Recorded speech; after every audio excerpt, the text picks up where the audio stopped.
Qué padre poder tener estas mini conferencias, pasar un tiempo siendo equipados, ¿verdad?, para la tarea que Dios nos ha dado. Y el evangelismo es una tarea importante. Creo que Dios nos ha llamado a poder pensar estas cosas, considerarlas y abrir nuestros corazones a la enseñanza. Y mi conferencia es un poquito técnica, por decirlo así. Voy a tratar de no hacerla demasiado técnica, porque digamos que es como la versión de apologética en el evangelismo. De hecho, la conferencia se llama así. Se va a llamar el evangelismo y la apologética, tratando de entender el rol que cumple la apologética en el evangelismo. Todo para responder a la pregunta, ¿por qué Jesús? Es que ¿por qué no oramos y ponemos este tiempo en manos de Dios? Señor, gracias por ser tan bueno, gracias por amarnos como tú lo has hecho. Permítenos poder estar atentos a tu palabra, atentos a lo que tú nos quieres enseñar, y que podamos, Señor, considerar todas estas cosas y tú nos equipes de una manera eficaz para la tarea que nos has llamado a hacer. Te lo pido en el nombre de Jesús. Amén. El día de hoy tenemos una conferencia girando alrededor de esta pregunta, ¿por qué Jesús? Y platicando en la semana con Isaac me decía que como que en el corazón de la conferencia está la respuesta a la pregunta, ¿por qué Jesús? Bueno, ¿y por qué no? Y es que nuestra fe es una fe razonable. Con esto quiero decir, tenemos buenas razones para ser cristianos. Tenemos buenas razones, una base suficiente de razón para haber entregado nuestro corazón a nuestro querido Salvador, que es Jesús. Nos ha convencido su mensaje. El Espíritu Santo trajo esta convicción a nuestra mente y a nuestro corazón de por qué Jesús. Pero nosotros como cristianos estamos convencidos de que Jesús es la respuesta. El mensaje del Evangelio es la respuesta suficiente a todos los problemas, no solo del hombre moderno, sino del hombre. Es la respuesta universal a la necesidad universal. Dios se ha revelado a través de su Hijo Jesús y nos ha dado solución, nos ha dado respuesta. Dios ha hablado, no está en silencio, sino que en la Escritura vemos cómo Él se ha comunicado con los hombres. Eso es lo que nosotros creemos. Así que en parte responder a la pregunta ¿por qué Jesús? Tiene que ver con esto, con entender que tenemos una solución y una respuesta suficiente, dada por Dios mismo. Y bueno, vamos a girar en torno a este tema. Por eso, como en la diapositiva, ¿qué es la apologética? Sería, creo yo, nuestro punto inicial. La conferencia que yo voy a dar es el evangelismo y la apologética, y creo que quizás deberíamos empezar por lo más básico. ¿Qué es la apologética? Bueno, definamos esta tarea.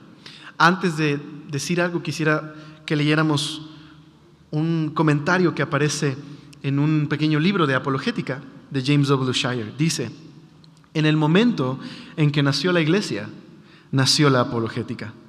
El viento del Espíritu conmovió a los discípulos que estaban reunidos en Pentecostés, y los creyentes hablaron en otras lenguas. Pedro se levantó y habló para explicar lo que estaba sucediendo. Podríamos bien llamar a Pedro el primer apologista. Recapitulamos en nuestras vidas la iglesia primitiva. Conocemos a Jesús y queremos comunicar su realidad a un mundo confundido y lleno de ansiedad. Creo que este fragmento que aparece en el libro de James W. Shire captura en esencia qué es la apologética. Porque así como los primeros cristianos, como Pedro, en el momento en el que en el Pentecostés, ¿recuerdas esta escena en Hechos 2? Los creyentes están hablando las maravillas de Dios en distintos idiomas y algunos se acercan a decir, bueno, pues es que están borrachos, por eso están diciendo estas cosas. Bueno, Pedro se levanta entre la multitud para decir, no, mis queridos hermanos, no están borrachos, miren la hora que es. No es una hora en la que esto sucede. Más bien, esto es un cumplimiento a lo que Dios había dicho, y termina predicando el Evangelio. Así que al momento en el que nace la iglesia y nace la necesidad de explicar qué es la iglesia, nace la apologética. Y así como los primeros cristianos, nosotros tenemos un deseo de poder compartir a Jesús, que ha capturado nuestra mente y corazón a este mundo dolido y confuso. Queremos responder a la pregunta, ¿por qué Jesús? ¿Verdad? ¿Por qué Jesús nos ha traído paz y esperanza y vida? Y eso implica que tendremos que considerar, reflexionar profundamente acerca de nuestra fe. Esta es la tarea de la apologética: comunicar eficazmente el mensaje de Dios a este mundo confundido y lleno de ansiedad. Por eso podríamos decir, dando una definición, que la apologética es una defensa de la fe. Sería la definición más básica, es una defensa de la fe. La apologética es responder a la pregunta: ¿por qué soy un cristiano? ¿Por qué Jesús? En el momento en que tengo que explicar por qué Jesús, por qué tengo esperanza, haré apologética. Y por esa razón la apologética siempre está ligada a la tarea superior del evangelismo. Siempre que tenga que explicarle a alguien por qué necesita el perdón de Dios, por qué necesita la solución de Dios, haré apologética. Entonces, esa es la tarea. Es una defensa de la fe cristiana. Así que cuando hablamos de la tarea de la apologética, podríamos dividirla en dos aspectos. La primera de ellas es apologética negativa y apologética positivas. En la tarea de la apologética estamos dividiendo el trabajo en dos aspectos importantes. Cuando hablamos de la apologética positiva, ¿a qué nos referimos? Cuando hablamos de apologética positiva, estamos hablando de dar respuesta a las objeciones que se han levantado. Cuando hacemos apologética positiva es cuando construimos un caso a favor de nuestra fe, demostramos nuestro punto. Eso es apologética positiva.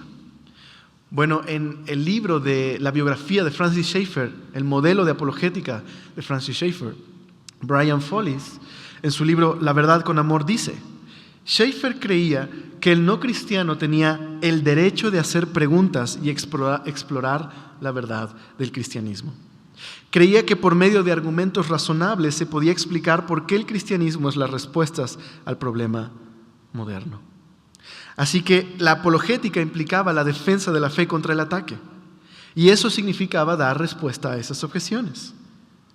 Eso es importante. En la apologética positiva yo tengo que demostrar por qué razón creo lo que creo. Me corresponde a mí la tarea de presentar el caso.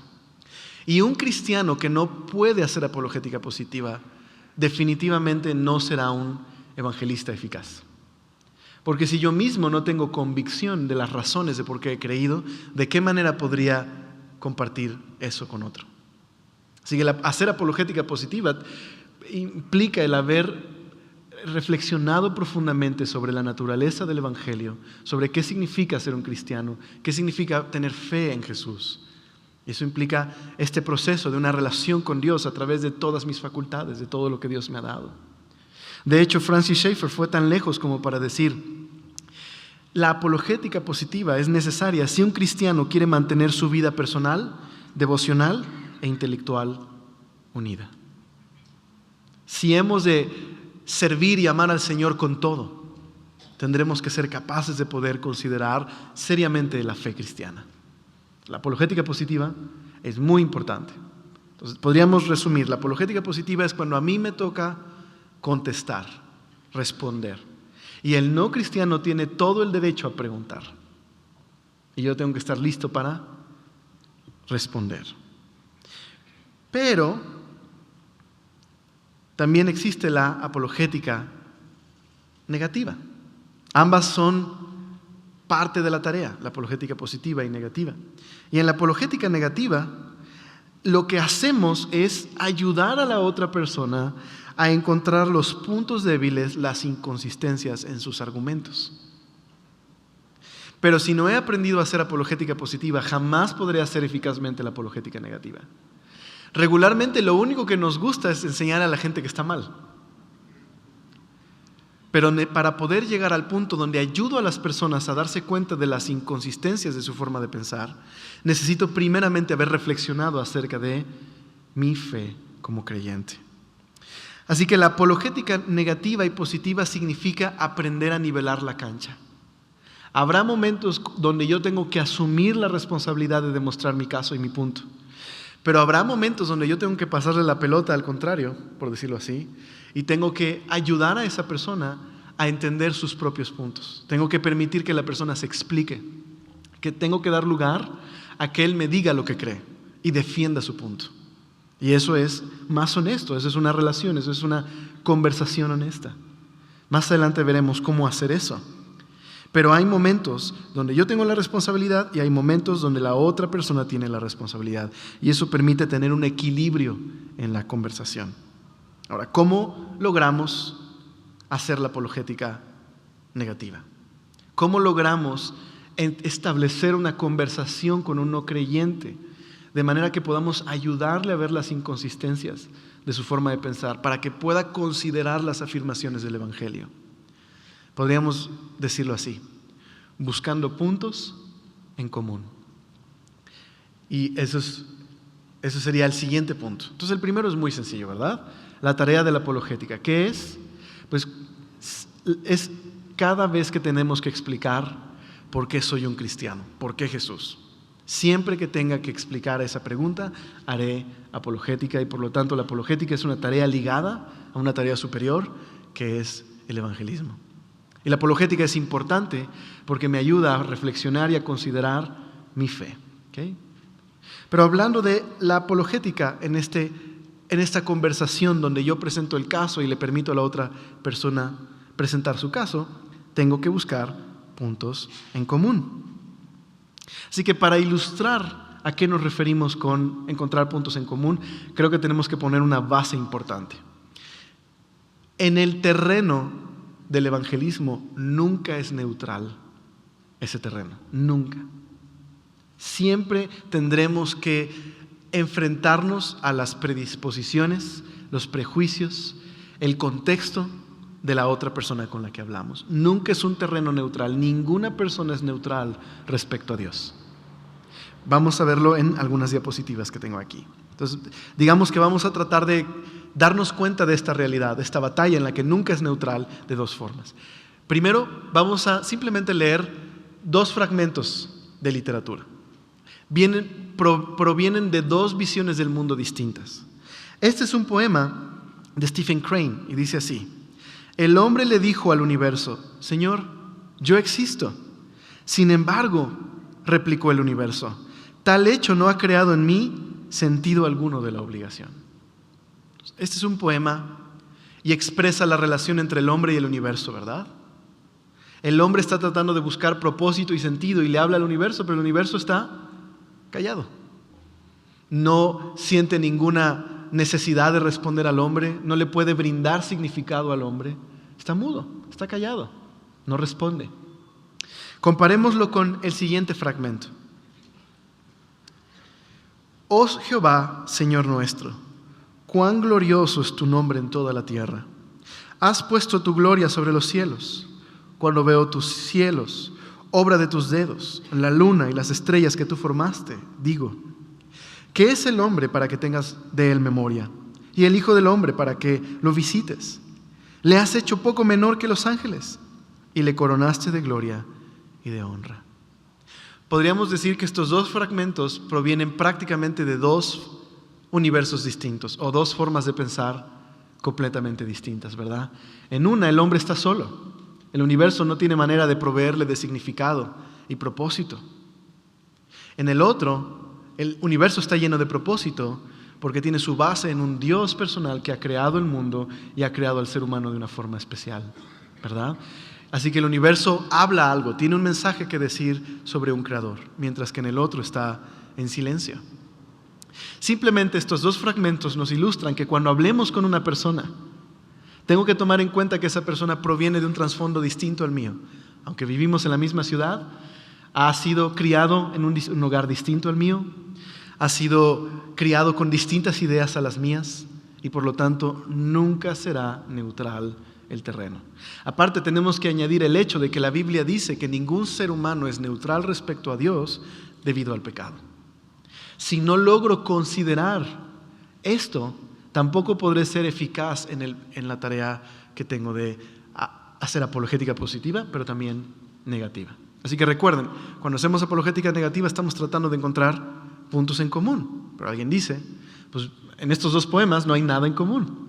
¿Cómo podríamos encontrar puntos en común con esta clase de pensar tan distinta? Ahora vamos a ir a eso, en un momento más. Pero déjenme tratar de volver a explicar esto que quise mostrarles con estos fragmentos de otra forma. Se los voy a hacer contándoles una historia. En una ocasión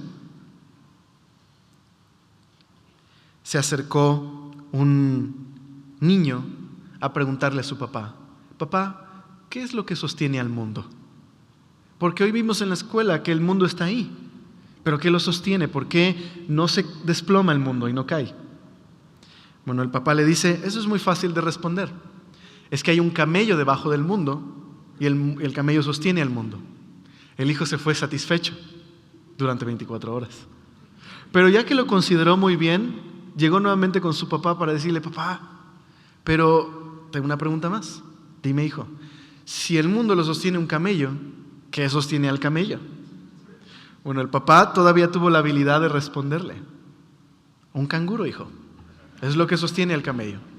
Pero esta vez el hijo fue un poquito más perspicaz que el papá y le dijo: ok, papá, después de 1 hora, ¿y qué sostiene al canguro? Y el papá dijo, gritando: pues un elefante. Porque los adultos pensamos que si gritamos es verdad, así que le gritó: un elefante. Y el hijo le dijo en pocos segundos: ¿y qué sostiene al elefante? Así que ahora llegamos a un punto importante, en la que el papá, empujado por su propia lógica, tiene que nombrar qué sostiene al elefante.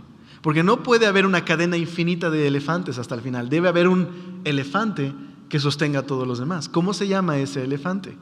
Ahora el papá tiene que explicarle al hijo de qué está hecha la realidad, cómo es el mundo, cómo funciona el mundo. Tiene que nombrar el fundamento de la realidad. Ahora, nuestras respuestas a esa pregunta, digamos, a nombrar al elefante, van a determinar la visión que tenemos de la vida. Entonces, por ejemplo, si ilustráramos esta historia así: oye, papá, ¿qué sostiene al mundo en su lugar? Pues el papá podría decir: mira, hijo, lo que sostiene al mundo es la ley de la gravedad. Verás, la ley de la gravedad establece que la fuerza ejercida entre 2 cuerpos, como el Sol y la Tierra, es igual a la constante gravitacional multiplicada por el producto de las masas de los 2 cuerpos. Podríamos ilustrarlo con una M1 y M2. Y todo esto dividido al cuadrado de la distancia. ¡Wow, papá! Eso está increíble. Pero, ¿por qué? Bueno, hijo, es que así es el universo. El universo es una uniformidad de causas naturales y la ley de la gravedad expresa de forma matemática esa uniformidad de causa y efecto. Pero papá, ¿pero por qué? Porque es así. El hijo ha dejado de preguntar una pregunta sobre física: ¿qué sostiene al mundo? Y más bien está preguntando algo más profundo: ¿por qué el mundo es así y no de otra forma? Si el papá respondiera: no lo sabemos, hijo. Esto es lo que hay. Este es el fundamento de la realidad. Así funciona el cosmos. Esta es la estructura del universo material. Eso pondría al papá en la siguiente, digamos, en el siguiente lugar. Del lado del naturalismo, Sagan sería un representante que diría: el cosmos es todo lo que ha sido, lo que es y lo que siempre será. Por decirlo así, el elefante del final es el cosmos. El cosmos es la explicación del cosmos de alguna manera. Funciona así porque esto es el cosmos, una uniformidad de causa y efecto. Y esto es lo que hay. Pero si dijéramos en la pregunta que nos quedamos: papá, ¿pero por qué es así y no de otra forma?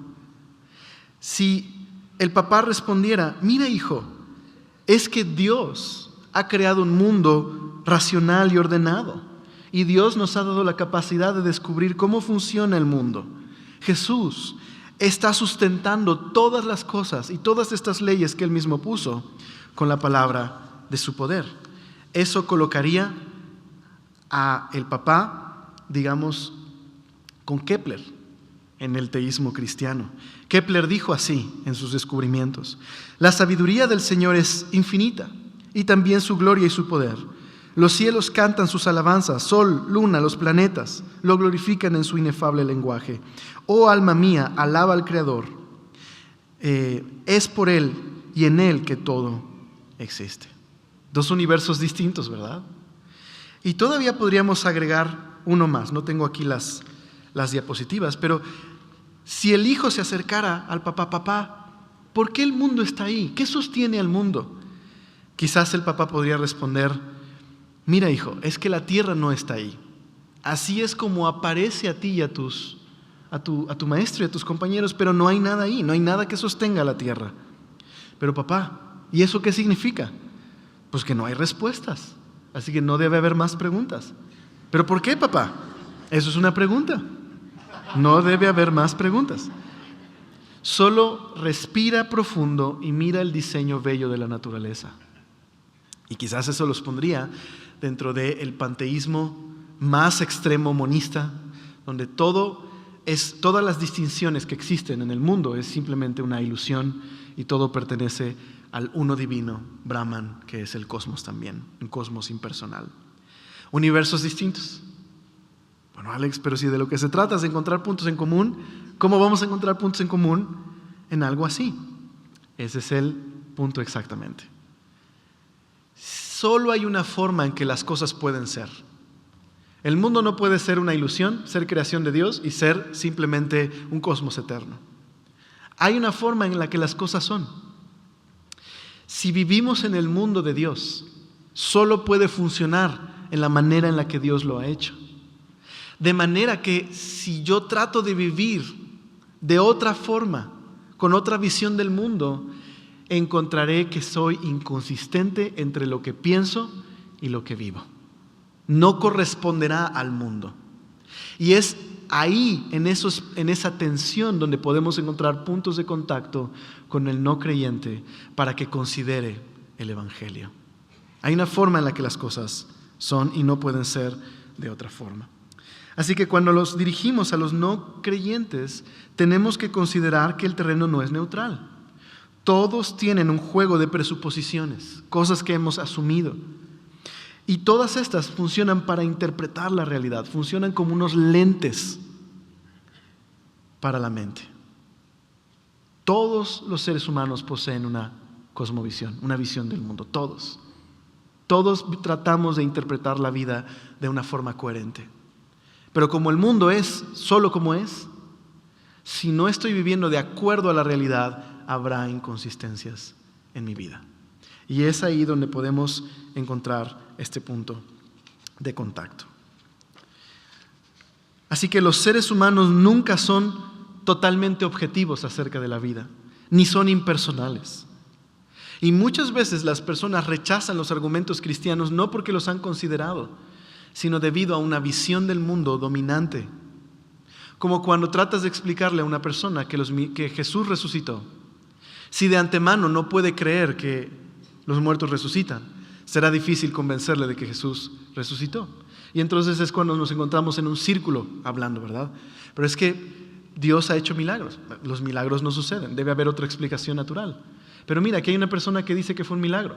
Pero es que como no suceden los milagros, su explicación es religiosa y por lo tanto debe haber una explicación natural para eso que dice que es un milagro. Y podemos dar vueltas y vueltas y vueltas, porque hay un concepto que ha asumido acerca de la vida y a veces esas ideas que la gente posee no provienen de la razón, provienen incluso de ideas que no son razonables, como el racismo. ¿Por qué una persona es racista? ¿Ha llegado a una conclusión lógica? No. Pero aún así ha asumido que el racismo es verdad. Entonces, que es la forma correcta de tratar a las personas, haciendo distinciones de color o de género, ¿verdad? Entonces, ¿cómo podemos evaluar una cosmovisión? ¿Cómo se pueden evaluar los puntos de vista acerca del mundo y la vida? Es lo que vamos a ver en un momento más. Estas preguntas que veremos aquí son las preguntas que podemos hacerle a toda visión del mundo, ya que toda visión del mundo trata de hablar sobre los hechos del mundo y de la historia. Tiene que haber ciertas preguntas con las que podemos evaluarlos. Entonces aquí hay la primera. ¿Tiene coherencia interna? ¿Hay coherencia en sus ideas? Por dar un ejemplo, si una persona practica el solipsismo, que es la idea de que yo solo existo, pero enseña a otras personas acerca del solipsismo, ¿por qué les enseña? ¿Qué razón tendría de enseñar a otras personas que es la única persona que existe? ¿Verdad? Entonces hay un problema ahí. O la persona que es ultra escéptica, no podemos saber la verdad de nada. ¿Y cómo llegaste a esa conclusión? Sabes algo, por lo menos, que no puedes saber la verdad de nada. Claro, es mucho más complicado que lo estoy diciendo. Suena muy fácil, pero es mucho más complicado que eso. Solo ilustrarles que si no hay coherencia interna, hay un problema, ¿verdad? 2, explica adecuadamente todos los datos sobre el mundo exterior. Esto podríamos llamarle correspondencia. La primera es coherencia y la segunda es una correspondencia. ¿Esta visión del mundo corresponde con lo que sabemos sobre el mundo? Y una cosa más, ¿encaja en lo que sabemos al respecto de nosotros, en cómo somos? ¿Describe adecuadamente la naturaleza del hombre y la naturaleza de las cosas? Aparte, la prueba de la práctica, no solo de la coherencia y la correspondencia, la práctica. ¿Se puede vivir de manera consistente? ¿Provee una sensación de satisfacción en todas las áreas? ¿Y responde mejor a las preguntas fundamentales? Estas preguntas nos ayudan a evaluar lo que cada visión del mundo propone. La Biblia afirma que hay un Dios personal que creó todas las cosas y que el mundo es creación de este Dios personal todopoderoso y que los seres humanos somos una creación especial, creados a su imagen y semejanza, pero que debido al pecado esa imagen ha quedado corrompida y necesitamos volver a Dios por medio de la redención que hay en Cristo. Y aquellos que han sido redimidos están siendo renovados a esa imagen de Dios. Así que ese es el mensaje global de la Escritura. Hay afirmaciones que la Escritura nos da. Eso corresponde con el mundo, corresponde con lo que sabemos sobre nosotros, tiene coherencia interna, nos da satisfacción. Podemos hacer esas preguntas a cualquier visión del mundo. Así que es aquí donde vamos a encontrar el punto de contacto con el no cristiano. ¿Por qué? Porque rara vez los no cristianos son consecuentes con sus presuposiciones. De hecho, no solamente son pocas veces consistentes, viven de acuerdo a ciertas suposiciones que pertenecen más bien a la fe cristiana que a otra visión del mundo. En un momento más les doy un ejemplo. Mi tarea el día de hoy no es explicar el tema de cosmovisiones, simplemente el rol del evangelismo y la apologética en el evangelismo. Pero quiero que sepamos esto. Ahí es donde podemos hablar con un no creyente. Sabremos que no será consistente en la manera en la que vive, de acuerdo a la visión del mundo que tiene.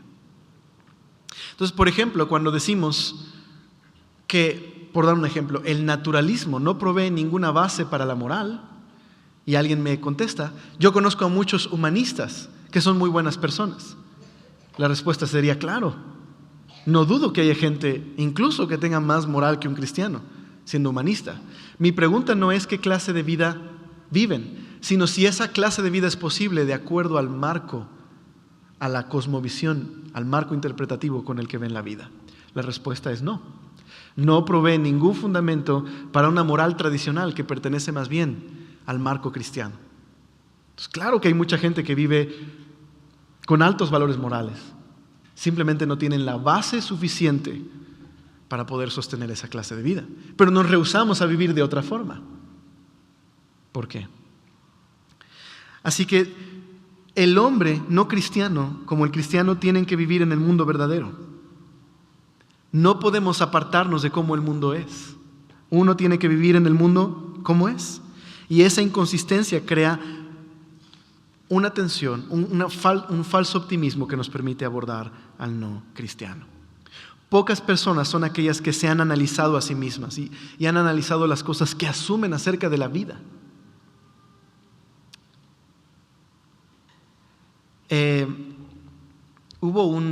Francis Schaeffer da este ejemplo en un libro que se llama ¿Cómo debemos vivir entonces? Quiero solo ilustrar este punto.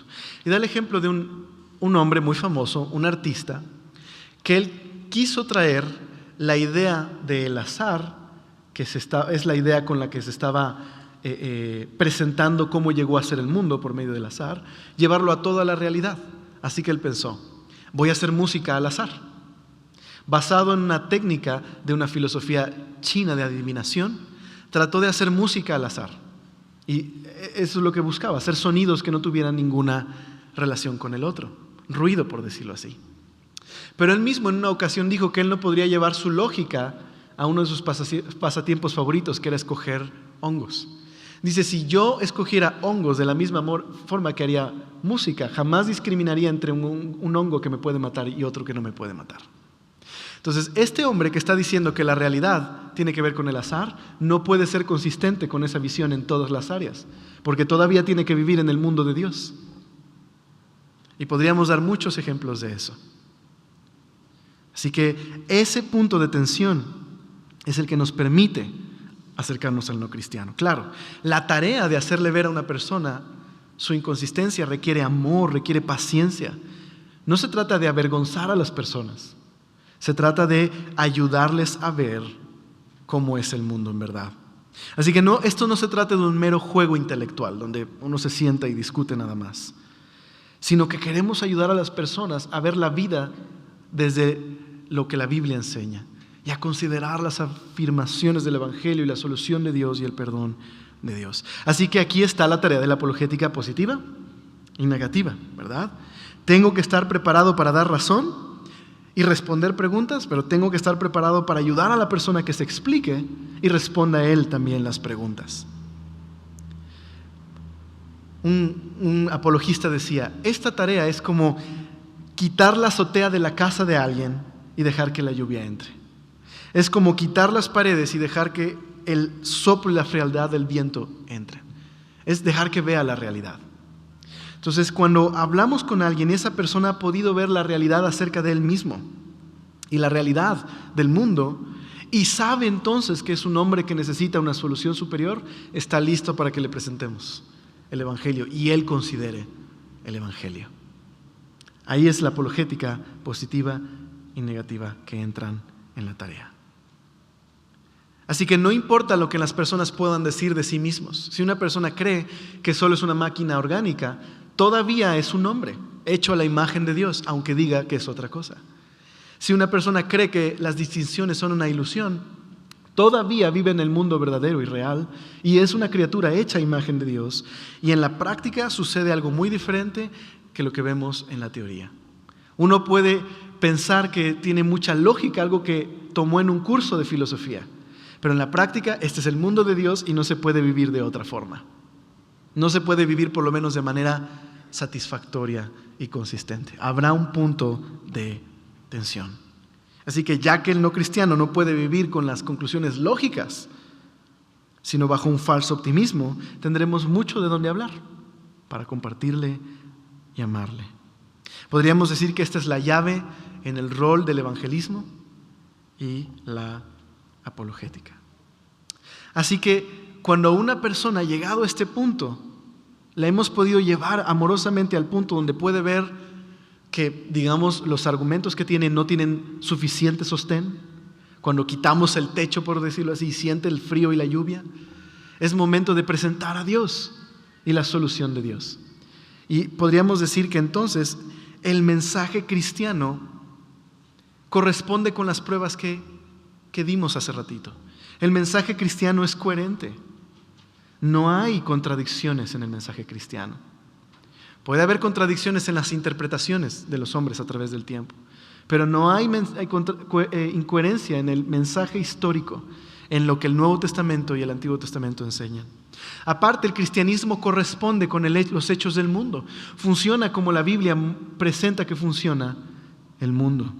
El hombre funciona como la Biblia lo presenta y se puede vivir de manera consecuente. Puede uno ser cristiano y vivir de manera consistente. Quizás ahí alguien podría tener una objeción y decir, bueno, Alex, yo conozco muchos cristianos que son inconsistentes con su cristianismo. Bueno, no estamos hablando de que su inconsistencia provenga porque hay un error fatal en el mensaje cristiano, un error de lógica, una incoherencia. Su inconsistencia viene porque no está siendo consistente con lo que la Biblia enseña al respecto. E incluso la Biblia anticipa que habrá hombres inconsistentes en su caminar cristiano. Así que resulta que la inconsistencia de un cristiano es perfectamente consistente con lo que el mensaje cristiano dice que será de algunas personas. No estamos refiriéndonos a eso, nos referimos con inconsistencia cuando una persona asume una visión de la vida que no le permite vivir de la forma que quiere vivir. Ese punto de tensión es donde podemos nosotros abordar a la persona. Es como la persona que cree que está mal ser intolerantes. Pero hay cosas en las que uno tiene que ser intolerante. Como uno no puede no discriminar entre un veneno y una medicina. La violencia no puede ser permitida. No puede ser uno tolerante con todo. Hay cosas que uno tiene que ser intolerante. Entonces no se puede vivir de cierta manera que las personas quieren vivir. Entonces el Evangelio, quiero leerles este fragmento que viene en el libro de Ted Tripp, dice: el Evangelio es poderoso y atractivo, suple de manera exclusiva las necesidades de una humanidad caída. La palabra de Dios es robusta. La fe cristiana puede resistir el escrutinio más minucioso y honesto. Así que, ¿por qué razón la fe cristiana tiene esto? Es coherente, corresponde con el mundo exterior y lo que sabemos sobre nosotros, y se puede vivir. Porque solamente la fe cristiana descansa bajo este ápice: un Dios personal y eterno que ha creado todas las cosas. En un Dios personal, bueno, amoroso, creador de todas las cosas, tiene sentido hablar de un hombre que ha creído en el Evangelio, un hombre que ha sido creado a imagen de Dios. Y eso explica por qué el hombre puede ser noble, por qué el hombre puede ser creativo, por qué puede hacer las cosas tan maravillosas que a veces hace, porque es creado a imagen de Dios.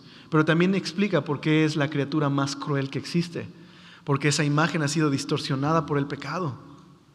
También nos explica por qué el hombre siente culpa, temor de no existir, deseo de ser aceptado, un deseo de tener relaciones profundas con otras personas, de ser conocido y de conocer a otros a un nivel profundo. Porque Dios es una persona que nos ha comunicado sus atributos de persona. Pero fuera de la visión cristiana, en un cosmos en silencio, en un hombre que es parte solamente de un universo mecánico, no hay explicación para la personalidad. No tiene significado la palabra amor. No tiene significado la idea de perdón. Ni siquiera hay un fundamento para la moral. Porque entonces los hombres tienen que partir de ellos mismos. Pero nosotros no hay forma de tener esa base para una vida con significado y propósito. Entonces, por eso la fe cristiana puede proveer de esto. Por eso el Evangelio es tan poderoso. Y si nosotros no estamos convencidos de esta verdad y no hemos reflexionado sobre nuestra fe y no vivimos de manera consistente con lo que creemos, difícilmente podremos explicar a otros. Es que por eso la apologética positiva es importante para hacer apologética negativa. Déjenme leerles otro fragmento, no lo tengo en las diapositivas, pero se los voy a leer. Dice: la fe cristiana presenta un Dios que ha hablado de tal manera que las personas lo pueden entender en la Biblia y en la revelación de Cristo. En la Biblia y en la revelación de Cristo encontramos la verdad que nos brinda la clave en todo en la vida. Nos narra el origen del universo y por qué fue formado. Nos dice que el hombre es grande puesto que fue hecho a imagen de Dios. Nos dice también por qué es cruel, porque se ha alejado de Dios. Nos brinda todo esto y luego nos proporciona una base en su enseñanza absoluta para la moral y la ley. Así que la fe cristiana es una visión robusta de la vida y abarca todas las áreas de significado para nosotros. Todo lo que valoramos y amamos lo abarca la Biblia y tiene su sentido en este Dios infinito, bueno y personal. Pero entonces, para terminar el día de hoy, ¿cómo llevamos a cabo esta tarea? Pues simplemente quiero poner un par de cosas importantes. Número 1,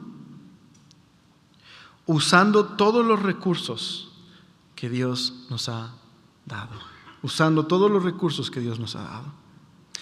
Esta convicción de que podemos usar todas las facultades que Dios nos da para hacer evangelismo y apologética proviene de una convicción, justo de la visión del mundo cristiano. Ya que Dios nos ha hecho a su imagen y semejanza y tenemos la capacidad de razonar. De esta convicción es que podemos establecer un diálogo con un no creyente. Porque aunque el no creyente tiene podríamos decir, se ha corrompido por el pecado nuestra razón, no está perdida la imagen de Dios.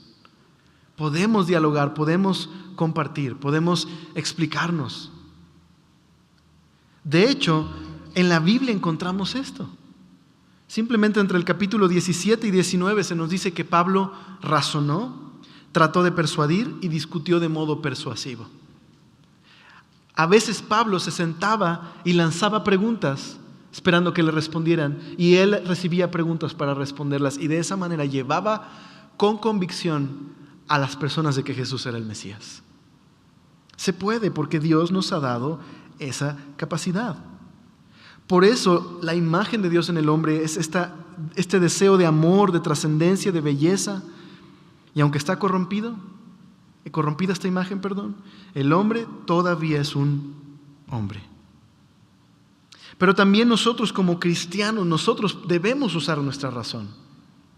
La Biblia no es una enemiga de la razón, todo lo contrario. La razón cristiana, por decirlo así, se intensifica. Los cristianos deberíamos ser los que más gustáramos de descubrir este mundo y de estudiar y de aprender, porque Dios nos ha hecho para glorificarle con todas las áreas de nuestra vida. Y aparte sabemos que Dios ha hablado, ¿verdad? Dios ha hablado por medio de la Biblia. Dios se ha comunicado de una forma entendible para nosotros. De hecho, podría decir que sin el uso de la mente no podemos tener una relación completa y vital con Dios. Ahora les voy a decir por qué. Pero no sé si a ustedes les pasó, pero muchos de nosotros crecimos con esta idea de que es más espiritual creer sin preguntar, ¿verdad?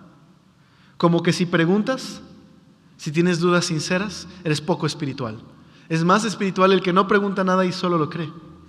Pero esa postura ha llevado a muchos jóvenes que a cierta edad, después de estar en un hogar cristiano, se van. ¿Por qué? No tienen convicción de su fe. Nunca profundizaron en las raíces de su fe. Nunca tuvieron un diálogo de este tipo para entender de qué se trata ser un cristiano. No tienen una razón más por qué quedarse. Y creo que es culpa de este periodo tan antiintelectual, ese prejuicio tan antiintelectual que hay en el mundo y en la iglesia. Pero necesitamos usar nuestra mente si queremos honrar a Dios. Por ejemplo, si uno lee primera de Juan le dice a los cristianos, hay que discernir los espíritus. Y con eso no significa que nos vamos a poner unos lentes espirituales y vamos a ver qué espíritu traes tú. Lo que estaba diciendo Juan es que teníamos que examinar la enseñanza de los falsos maestros para saber si su enseñanza es verdad o no. ¿Y qué requiere eso? Usar nuestra mente. Si no usáramos nuestra mente, ¿cómo podríamos tener un devocional donde escuchamos lo que Dios nos pide que hagamos y lo llevemos a cabo? Pablo le dice a Timoteo, después de darle 3 analogías de qué significa ser un pastor, considera lo que te digo y el Señor te dé entendimiento en todo. No se puede tener una relación vital, saludable con Dios si no usamos todas nuestras facultades. Si solo reducimos a Dios a un sentimiento religioso interior, nuestra vida no estará unificada, ni tendremos ningún impacto en el mundo, ni podremos ayudar a ningún no cristiano a ver por qué nuestra fe tiene un sustento y una base que nos ha cambiado la vida. Esto es importante.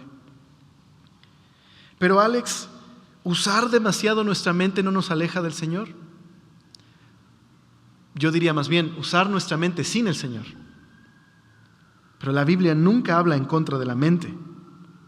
Así que cuando una persona dice, no Alex, la mente no es confiable, no debemos usar la razón, se trata de sentir, ¿llegó a esa conclusión usando su razón? ¿O cómo llegó a esa conclusión? ¿Qué nos muestra esto? no hay alternativa, no podemos vivir sin usar la razón porque es una expresión de nuestra humanidad. ¿Qué quiero decirles con esto? Que es necesario usar nuestra mente para poder tener salvación. Si para que una persona pueda ser salva tiene que entender quién es Jesús, hay un proceso en el que tengo que comunicar quién es Jesús y esa persona tiene que entender quién es Jesús. Así que no puede haber salvación sin conocimiento. De hecho, Romanos nos enseña esto. Romanos dice que la salvación es esto: confesar con tu boca que Jesús es el Señor y creer en tu corazón que Dios lo levantó de los muertos. Así que hay una dimensión subjetiva, tengo que confiar en Dios, pero hay una dimensión objetiva. El cristiano cree algo específico sobre Dios, cree algo específico sobre Jesús, que murió, que resucitó y que somos justificados cuando ponemos nuestra confianza en Él. Si solamente está el área objetiva, me vuelvo un monstruo teológico pero que no tiene corazón, ortodoxia muerta. Pero si solo me voy por el área subjetiva de la fe y de los sentimientos y no está el contenido, puedo creer cualquier cosa sobre Jesús, pero no estaré pensando correctamente sobre Jesús. Así que necesitamos usar todos los recursos que Dios nos ha dado.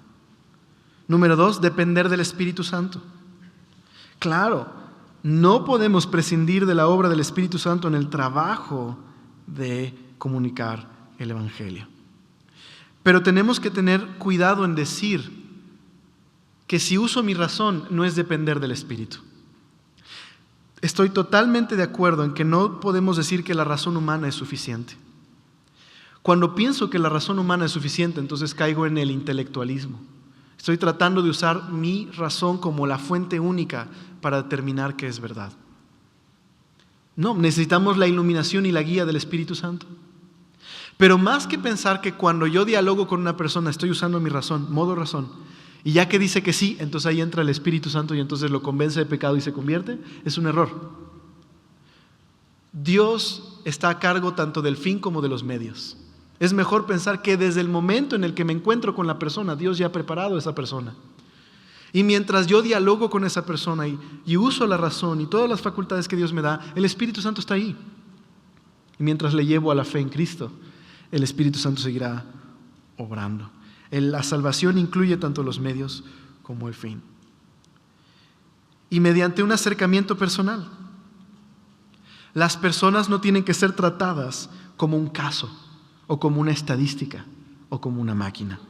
Si cada persona es portador de la imagen de Dios, cada persona es valiosa para Dios. Por eso no hay fórmulas en hacer evangelismo y apologética. Por eso tengo que sentarme a relacionarme con esa persona, escucharla con atención, poner atención a lo que dice, tener una conversación real y sincera, ser honesto. Y por último, para terminar hoy, la prueba final de la apologética es el amor. Es el amor. Al final, el mundo ve al individuo cristiano y ve nuestras relaciones con otras personas. Así que podríamos decir que los no cristianos no pueden esperar perfección, pero sí realidad. Si queremos dar un argumento convincente, tienen que ver realidad. Tienen que ver nuestro amor en Cristo. Tienen que ver lo que ha causado que confiemos en Jesús en nuestras vidas. Tienen que ver la realidad de nuestra relación con Dios día con día. ¿Recuerdas al carcelero de Filipos en Hechos? Llega un momento en el que Pablo y Silas están en la cárcel, hay un temblor y se muere de miedo el carcelero porque cree que se han salido todos, así que intenta quitarse la vida. Pablo sale y le dice, no te quites la vida, aquí estamos. Y cae de rodillas el carcelero diciendo, ¿qué tengo que hacer para ser salvo? ¿Cómo llegó a ese punto? Porque oyó a Pablo predicar, pero también vio a Pablo cómo vivía, aún en la situación en la que estaba en la cárcel con Silas. Y eso le llevó a la conclusión lógica. Esto es verdad. Dios existe y es real. Así que las afirmaciones del Evangelio, las afirmaciones cristianas, tienen que ser vistas en nosotros.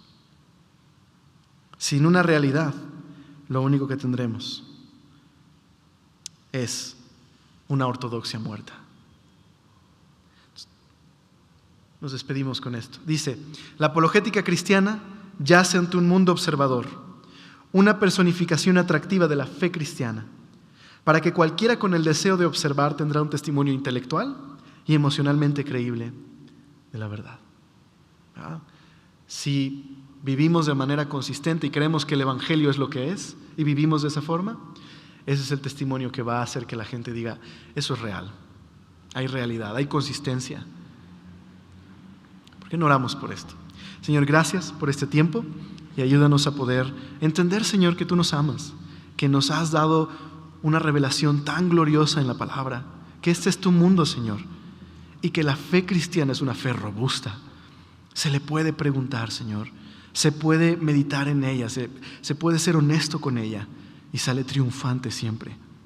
Señor, el Evangelio es esto.